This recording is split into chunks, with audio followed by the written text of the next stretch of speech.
4th July, around 9 o'clock, 10 to 9, so around 9. The yellow reddish tips are slowly disappearing, gradually. So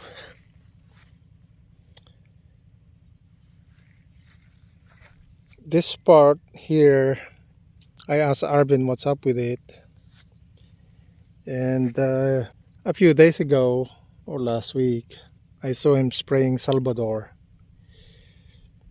and he believes the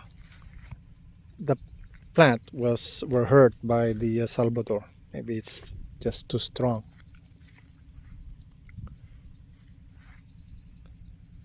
So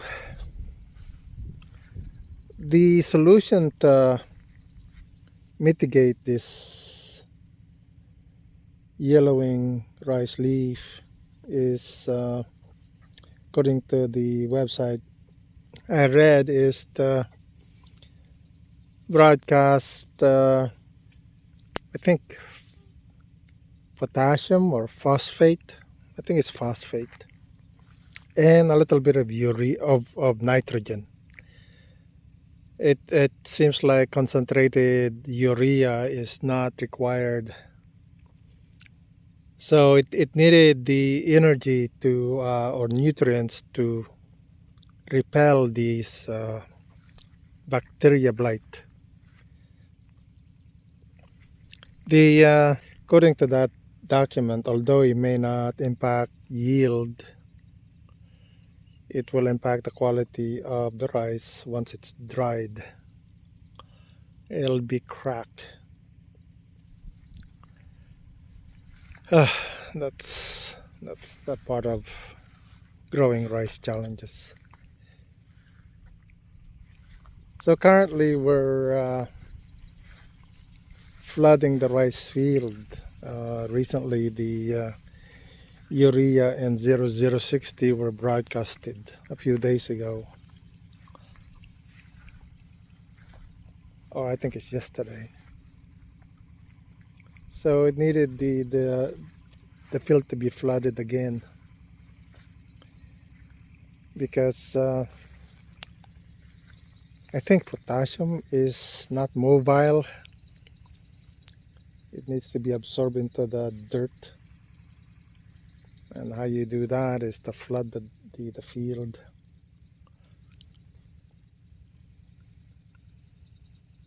So the hills, there's quite a bit of tillers per hill. So this is quite interesting. I remember last crop, it wasn't like these. So it seems like the try split is making a big difference. For us, at least, this is our first time to do try split, or my first time to do try split. Whereas the other one, the farmers on YouTube, over the years they've done try split, albeit with different fertilizers, and their days after transplant, they're not all the same, and this is bothersome, because in my own mind, somehow there has to be a commonality, a common ground of how the fertilizer needs to be broadcasted. I already know that using urea and 1620 split, we do have harvest. I'm not complaining about that. I think my main concern was, I thought by managing certain things, even with split fertilization, we should be improving rice yield, and we're not. So That's why I questioned my 5 years. And I've been reading a lot about tri-split fertilization, and I'm seeing that it's relatively new. And what is relatively new? I've seen a document that dates back to 2015, and or is it 2015 or 2012? So anyway, so it's now 2024. So I mean, if you look at, say, 2010, so 10, it's almost 20 years that this knowledge is there. And if it's almost 20 years and it's not, at least the farmers that my neighbor, I mean, they don't do tri-split or even quad split. It's always split. So, and their yield is not any better than ours. So it's just strange. I don't get it. So it means that tri-split it hasn't really trickled down to that level where everybody is aware of tri-split. Everyone is doing quad split. Everyone is doing split. So, and in their application, days after transplanting application is different. So I'm gonna take a sample of a panicle and look at it under the microscope. So it'll be interesting what it look like under there. From past videos or experiences with split, a lot of these seeds are empty. So when the harvester goes through this and harvests the rice field, a lot of this empty shell are blown out of the back end of the harvester. And it's important that these seeds, so that they don't get blown out, they need to be filled up. So my understanding now is potassium is critical in having these filled up. I was under the impression, reading these various documents, that they are pollinated, or they were pollinated, and yet don't have the nutrients to fill up the seeds. So with this tri-split application, they will be filled up, since we've given them the nutrients they need to do this, from milk to dough to hardening stage. So now this bread or breed of rice, they will have a long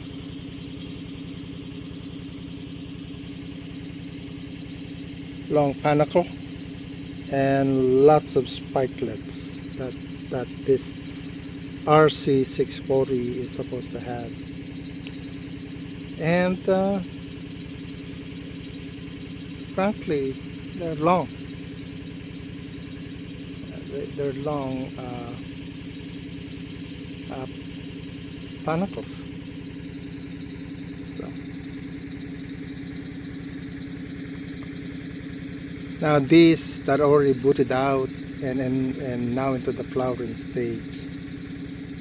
So, and a lot of these are not opened. I mean, it's only 9 o'clock. The spikelet should be open to receive pollen So that's the reason why one of my 8D or corrective action was to shake loose the pollen and into the open gap, open maw of the spikelet and pollinate. It turned out that once they started pollinating, you don't disturb them. You only do that with male and female rice if you're a rice breeder, which I'm not. So yeah, so look like the engine over there is there's an engine there, is pumping water from the creek.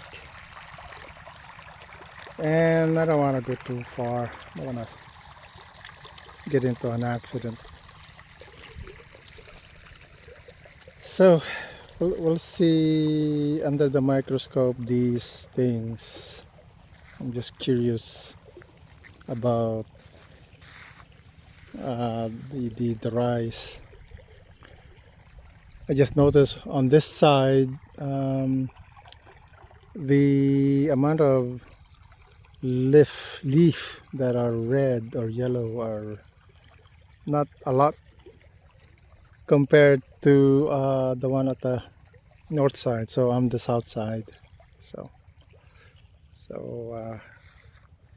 just curious about these things. I guess the brunt of the wind is from the front. From what I understood, there were a couple of workers, Inchong and Raymond. They experienced the brunt of the storm, and they were so afraid because of thunder and lightning, and so they hid themselves under the drum. And Inchong said the wind was so strong that the rice were just flattened horizontal to the field. So I'm happy that the rice were strong enough to withstand that strong wind. If they were broadcasted, they would have been toppled. These were not broadcasted, they were planted or transplanted. And that's the reason why at this time of the year, broadcasting seeds, they will experience strong wind and rain. And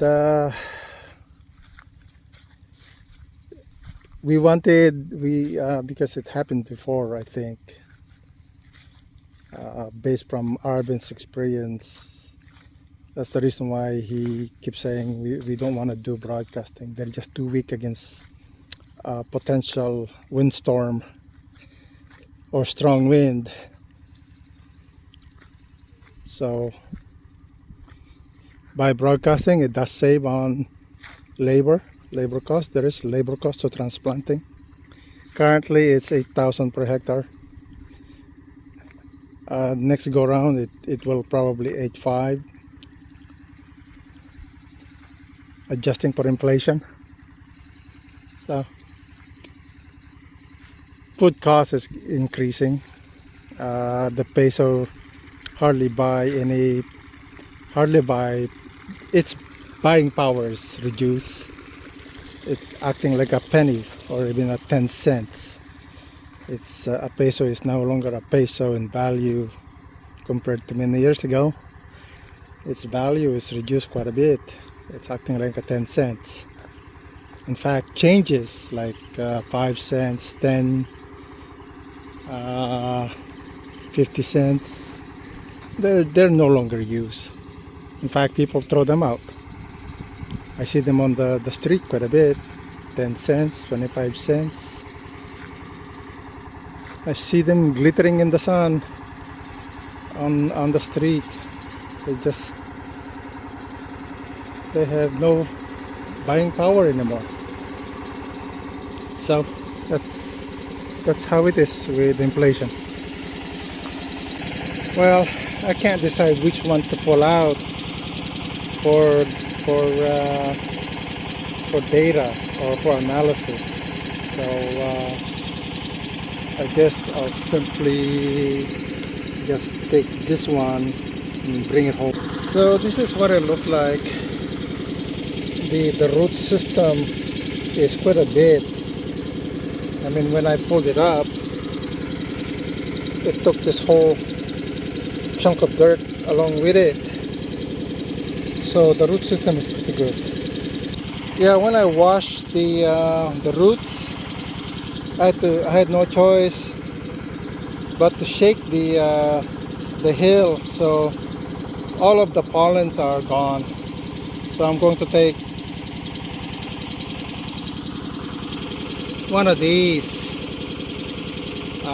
that has pollen still attached to them. So oh well, it's gonna take one. So I took one, and I was careful to keep the pollen attached to the spikelet.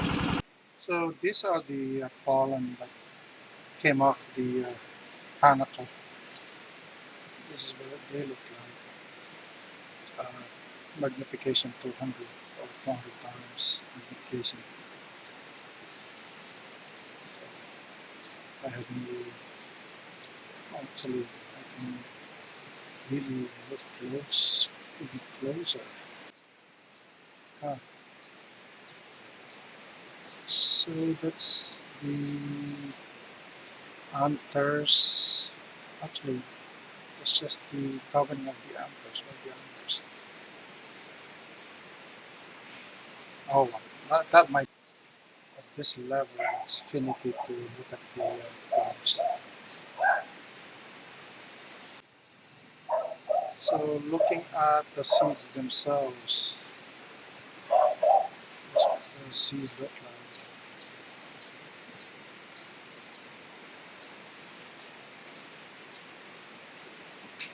To see.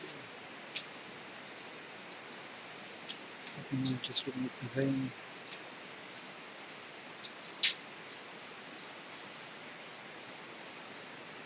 Ah, yeah, that's what it looks like. Let me just see if I can see. There's an anther.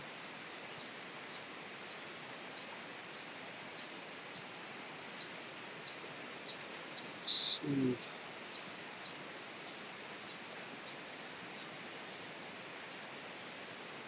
That's a spike due to it open.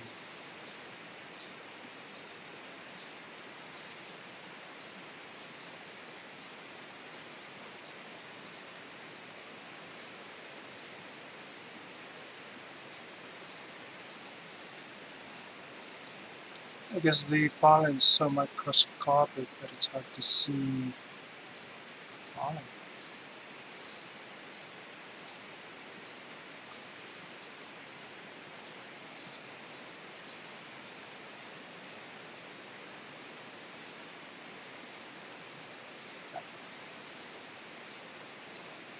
Go up a little bit. Focus on one.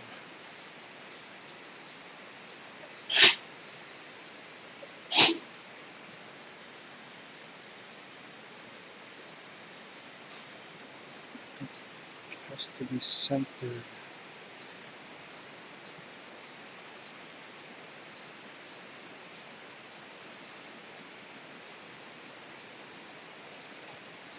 Maybe that's centered.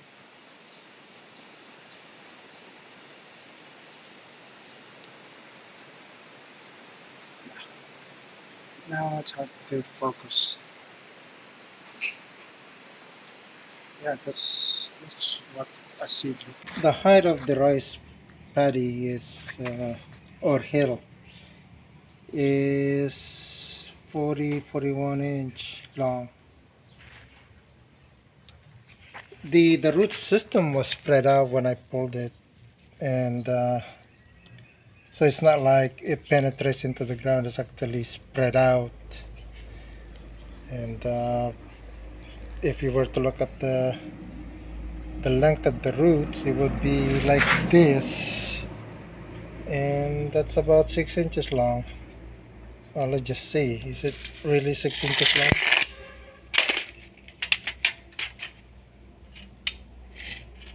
Well, let's see, from the body, it's a foot long. So that's, and they spread out. It's not like the string like this, that's stringy looking. It would be like spread out.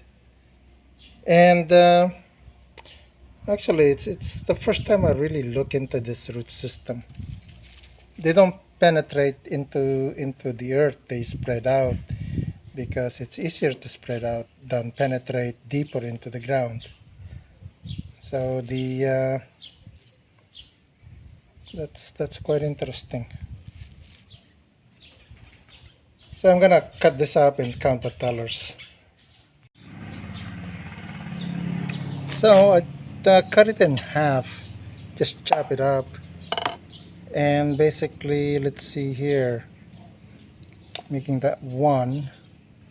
What's the reference point? 1, 2, 3, 4, 5, 6, 7, 8, 9, 10, 11, 12, 13, 14, 15, 16, 17, 18, 19, 20,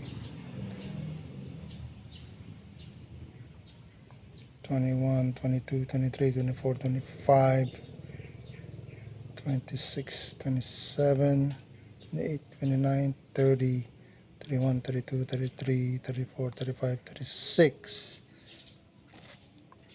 So what is it really that's actually having tellers? Quite interestingly, when I cut it in half, I'm always curious. I see worms. So is that good or bad? Must be good. If you have worm, then it must be good.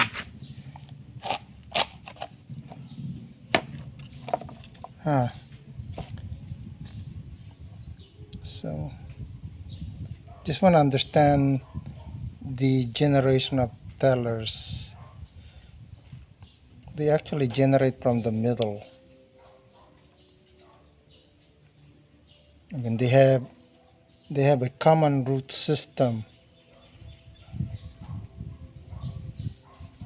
Interesting. So I counted 32, and these little ones, there's 5 of them, so in total 37. So that bunch I miscounted by 1 or missed 1. So now looking at a panicle, let's measure what a panicle that basically is out. So this one basically out. However, it's not in that state where it's still in the booting phase, and it's when it's pollinated, then it will go into milk stage. So measuring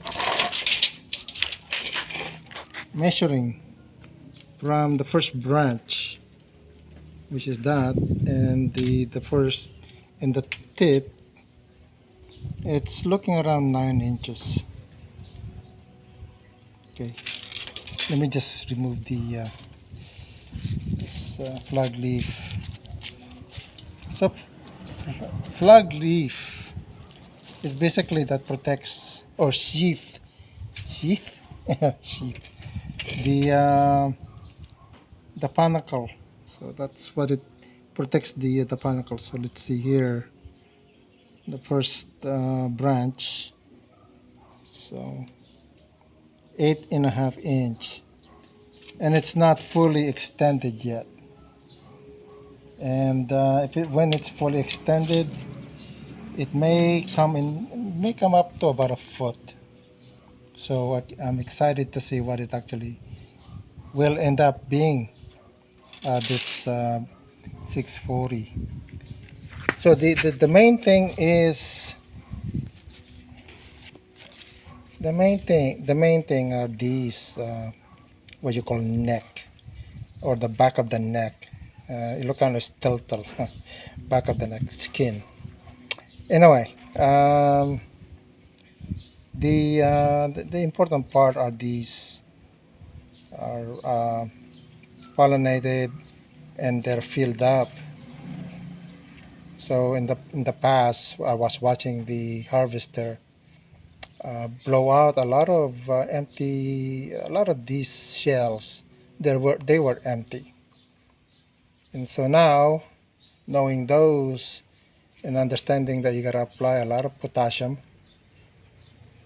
and phosphate. Potassium mostly to help fill up the seeds. So that's why it's really important to understand how this thing works, how the rice plant grow into something that would provide funding for the next crop and other activities. So don't wait 5 years to learn how to grow rice. Learn from other sources, and I just wish that I learned from the other sources 5 years ago. However, in hindsight, maybe this is the better way to graduate from growing rice. That I have to do it in the school of hard knocks. I wouldn't been able to really appreciate growing rice at all if it was easy peasy. So, and I appreciate you viewers watching me struggle with how to grow rice, and hopefully we can help each other, or I'm helping you grow and improve your rice yield. I mean, I think I've been open about my own struggle with growing rice. Just the process of learning how to grow rice, how to improve yield. Uh, 5 years is a long time to struggle. Wish it was easier. But then if it was easier, it would have been no fun at all. So it's a fun a minute in the Philippines. Thanks for watching.